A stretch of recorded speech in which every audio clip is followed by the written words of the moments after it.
Kata kolaborasi hari ini sudah menjadi bahasa yang sangat umum. Di mana-mana para akademisi, para praktisi selalu bicara kolaborasi, kolaborasi, kolaborasi. Kenapa kolaborasi itu penting? Karena memang keberhasilan dari implementasi sebuah kebijakan tergantung seberapa banyak orang mau terlibat di dalam kebijakan itu. Tidak hanya pada saat diterapkan, tapi juga mulai dari awal kebijakan itu dirumuskan. Pertanyaannya adalah, bagaimana cara melakukan kolaborasi yang efektif? Nah, cara untuk melakukan dan melaksanakan kolaborasi yang efektif, salah satunya adalah menggunakan metode yang disebut dengan stakeholder mapping.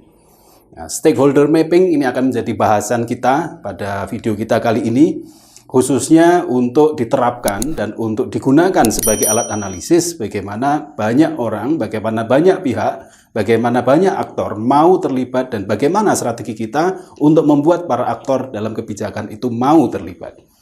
Nah, dalam stakeholder mapping ini kita memiliki satu langkah awal ya, yang sangat penting. Ya. Yang pertama adalah seperti yang ada di dalam gambar ya, yang ada di sebelah kanan saya ini, bahwa kita harus bisa memastikan bahwa masing-masing stakeholder itu terpetakan di masing-masing kuadran yang ada.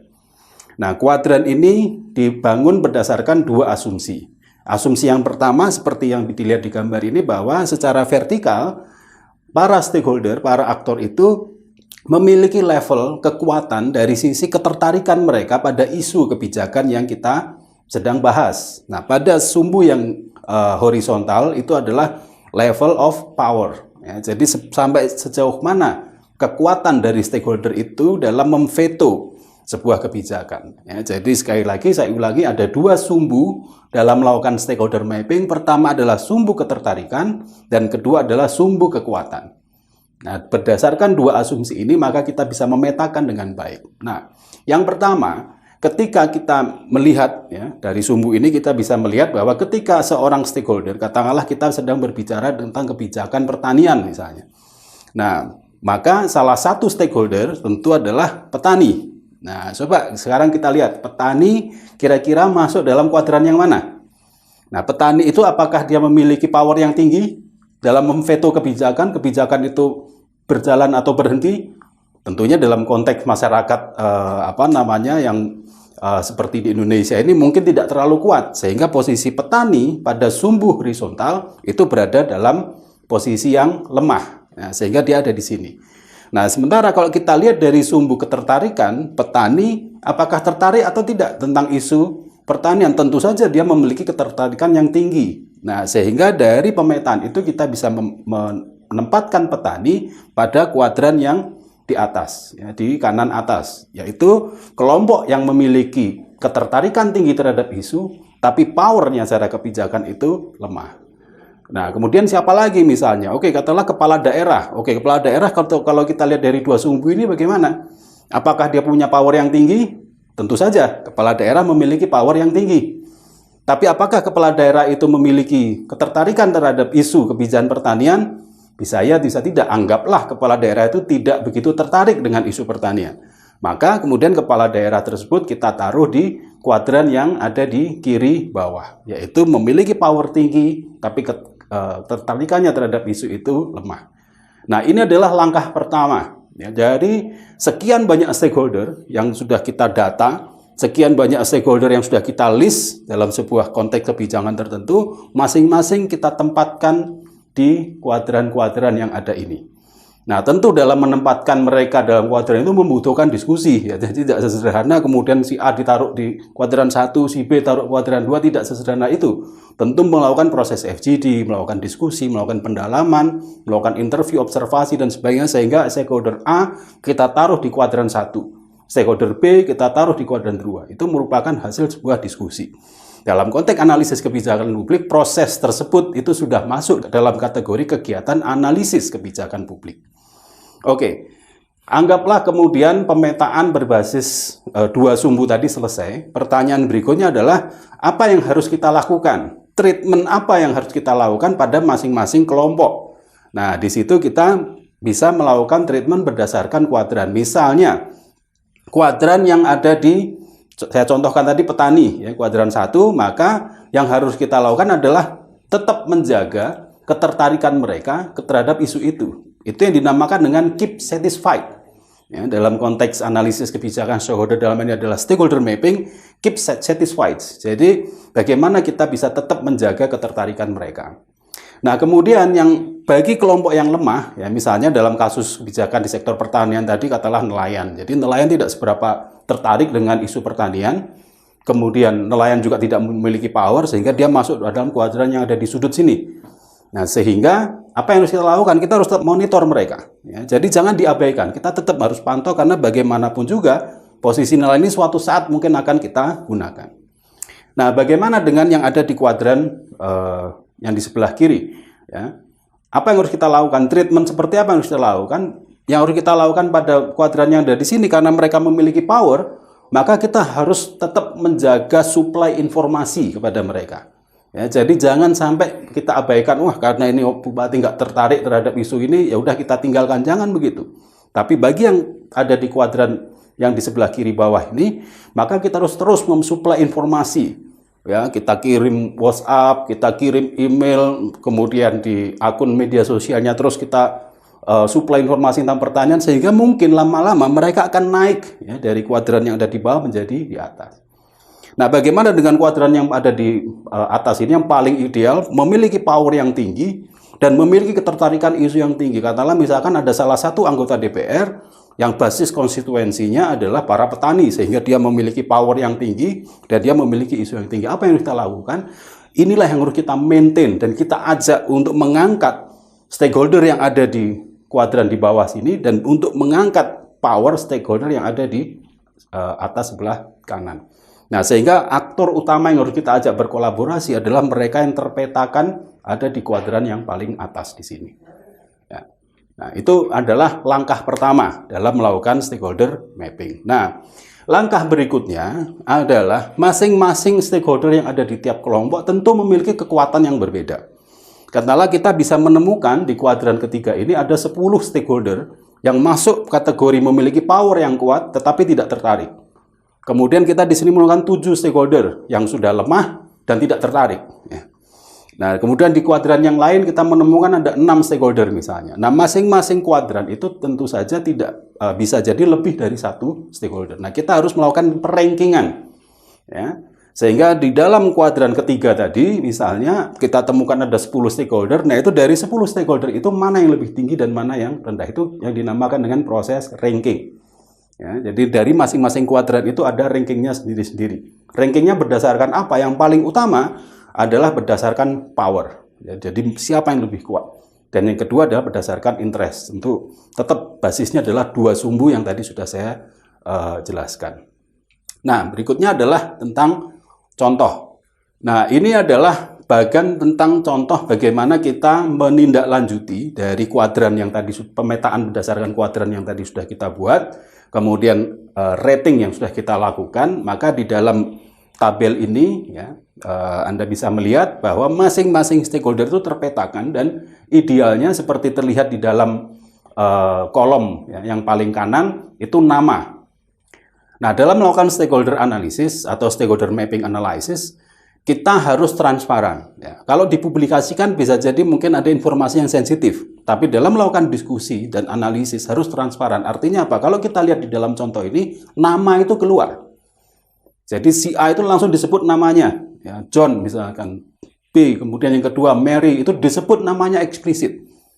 Nah, dalam masyarakat kita biasanya ada kesungkanan. Ya, ada keengganan untuk memunculkan nama. Itu silahkan kalau sudah akan diseminarkan, akan disampaikan ke media. Tapi dalam melakukan desk review terhadap stakeholder analysis, nama itu harus eksplisit disebutkan. Nah, kemudian di situ muncul peran dia apa? Oh, posisi dia adalah sebagai kepala daerah. Nah, kemudian di situ muncul juga degree of power dia itu sampai seberapa kuat. Kemudian di situ muncul juga spesifik interest mereka itu apa. Dan ini harus benar-benar terbuka. Kalau dikatakan bahwa si A ini memiliki kepentingan pribadi karena dia ada bisnis yang mau diperjualbelikan di dalam isu kebijakan, itu harus ditulis. Sekali lagi, kegiatan stakeholder analysis ini adalah kegiatan yang bersifat ilmiah dan akademis, sehingga tidak perlu ada yang ditutup-tutupi. Kecuali kalau sudah mau dipublikasikan, dikhawatirkan nanti memunculkan gejolak di masyarakat. Nah, itu lain soal, tapi desk review harus dilakukan secara terbuka. Nah, sampai yang terakhir adalah kita bisa menentukan treatment apa yang harus kita lakukan kepada si stakeholder A. Nah, ini kita bisa lakukan di semua stakeholder yang tadi sudah kita petakan di awal berdasarkan 4 kuadran tadi itu. Ini adalah contoh ya, dan banyak ya. Kami di Nuswantara Media ini memiliki banyak contoh, banyak file yang stakeholder analisis yang sudah kita lakukan di berbagai daerah di Indonesia. Kalau Anda ingin melihat lebih jauh bisa menghubungi kami ya, di dalam email atau melalui sosial media yang kami miliki. Kita akan berikan banyak contoh-contoh. Tentu nama-nama dan daerah mana itu akan kita sembunyikan karena sekali lagi saya katakan banyak informasi sensitif, tapi contoh-contoh yang nanti bisa Anda lihat ya, contohnya seperti ini adalah bagaimana cara kami melakukan analisis stakeholder atau bagaimana kami cara melakukan analisis stakeholder mapping. Oke, selanjutnya. Nah, ini adalah bagian yang paling penting ya. Ini adalah bagian yang paling penting yaitu pertanyaan tentang so what ya. Terus mau diapain? Ya, lalu apa yang bisa kita perbuat? Seperti pertanyaan saya di awal tadi, bahwa isu kolaborasi, keinginan untuk melibatkan sebanyak mungkin orang dalam implementasi kebijakan itu penting, dan itu tidak bisa dilakukan kalau kita tidak tahu siapa dan bagaimana orang-orang yang terlibat dalam kebijakan itu. Nah, itu jawabannya sudah kita dapatkan dari stakeholder mapping di tahap 1 dan tahap 2 yang tadi saya sudah jelaskan. Nah, sekarang di tahap ketiga adalah bagaimana mengaktifasi mereka. Ya, mengajak mereka untuk terlibat dalam implementasi sebuah kebijakan. Ini adalah contoh, ya, contoh dari salah satu kementerian. Ini adalah contoh di Kementerian Desa. Bagaimana Kementerian Desa ingin melibatkan banyak pihak, mulai dari swasta, pemerintah, petani, kemudian perbankan, sampai pada lembaga-lembaga distribusi yang ada di masyarakat. Dan ini mereka sudah dipetakan masing-masing. Kementerian harus berbuat apa, perusahaan harus berbuat apa, perbankan harus berbuat apa, petani harus melakukan apa, semuanya sudah dipetakan, dan ini menjadi sebuah desain. Ya, ini menjadi sebuah desain bagaimana kebijakan dalam hal ini penguatan produk unggulan desa, ini menjadi dasar kebijakan bagaimana ketika ini di-launching, ketika ini dijalankan, maka secara otomatis dan secara pada waktu yang ditentukan, masing-masing pihak akan terlibat. Dan itu menentukan keberhasilan dari sebuah program. Nah, pertanyaannya adalah, dari mana asal-usul skema ini? Asal-usul skema ini ya dari dua tadi yang saya jelaskan. Melakukan mapping, melakukan ranking, sampai melakukan analisis per orang, per stakeholder. Yang tadi sudah kita petakan sampai pada treatmentnya itu. Nah, sehingga dari situlah muncul desain seperti ini. Nah, desain inilah yang dinamakan dengan collaborative governance. Ya, karena apa? Di sini kita bisa melihat tidak hanya satu kementerian, bahkan tidak hanya pemerintah, bahkan tidak hanya institusi publik, bahkan masyarakat jelas posisi dan keterlibatannya di mana. Nah, ini adalah contoh di lapangan. Saya kembali pada penjelasan konseptual. Ya. Nah, ini adalah contoh di dunia akademis. Ya. Sangat sederhana, ya, bahwa isu tentang mengaktifasi stakeholder dalam implementasi sebuah kebijakan itu sudah banyak dikaji, sudah menghasilkan banyak jurnal, sudah menghasilkan banyak buku. Ya. Salah satunya ditulis oleh supervisor saya dan teman kuliah saya, ya, Profesor Mark Considine dari University of Melbourne. Nah, beliau dengan timnya waktu itu, dan kami juga sempat terlibat, membuat sebuah desain bagaimana mengaktifkan perusahaan-perusahaan yang ada di daerah-daerah dalam rangka mengurangi pengangguran.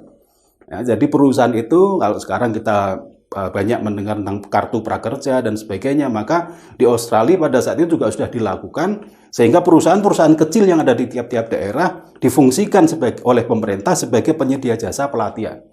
Nah, sehingga para penganggur didata, kemudian diikutkan program, dan mereka akan dilatih oleh perusahaan-perusahaan yang ada di daerah masing-masing. Nah, sehingga apa yang terjadi? Penganggur itu skillnya meningkat, perusahaannya itu juga mau karena mendapatkan tenaga kerja temporer yang murah, dan mendapat insentif dari pemerintah, sehingga kebijakan pengentasan pengangguran di Australia berjalan dengan baik. Nah, ini sebenarnya contoh ini adalah sangat sederhana, dan ini menjadi perhatian banyak akademisi di seluruh dunia, dan dalam implementasinya seperti pada slide sebelumnya saya sudah jelaskan, di Indonesia juga sudah diterapkan, yaitu bagaimana cara menerapkan kebijakan Prukades dengan menggunakan stakeholder mapping tadi. Slide berikutnya adalah tentang bagaimana melakukan constructive engagement. Ya, jadi kalau tadi sudah saya jelaskan bagaimana melakukan mapping, bagaimana mendesain sebuah implementasi kebijakan berbasis kolaboratif governance, dan terakhir bagaimana perhatian dan secara akademis isu ini juga sudah diterapkan, dan apa sebenarnya yang bisa kita simpulkan. Yang bisa kita simpulkan dari semua yang tadi sudah saya jelaskan bahwa keterlibatan banyak stakeholder itu memiliki tujuan akhir yang dinamakan dengan constructive engagement. Ya, karena dalam masyarakat demokrasi maju, demokrasi bukan hanya diartikan sebagai sebuah keterlibatan politik masyarakat 5 tahun sekali, bukan hanya tentang keterbukaan untuk menyampaikan pendapat di media sosial yang ramai itu, tapi demokrasi pada akhirnya secara produktif akan mengantarkan sebanyak mungkin orang terlibat dalam implementasi kebijakan, sehingga semua orang terlibat secara konstruktif. Tidak hanya mengkritik, menyalahkan, kemudian menyudutkan, tapi keterlibatan demokrasi, ruang demokrasi yang disediakan adalah membuat masyarakat mau terlibat secara aktif dan produktif dalam implementasi kebijakan. Baik, para pemirsa sekalian, saya kira itu yang menjadi intisari dari materi kita pada saat ini, dan mudah-mudahan kita bisa mendalami lebih lanjut, baik secara teoritis maupun secara praktek. Bila Anda ingin ada pertanyaan atau yang didiskusikan, silahkan tinggalkan komen di bawah video ini. Terima kasih. Salam.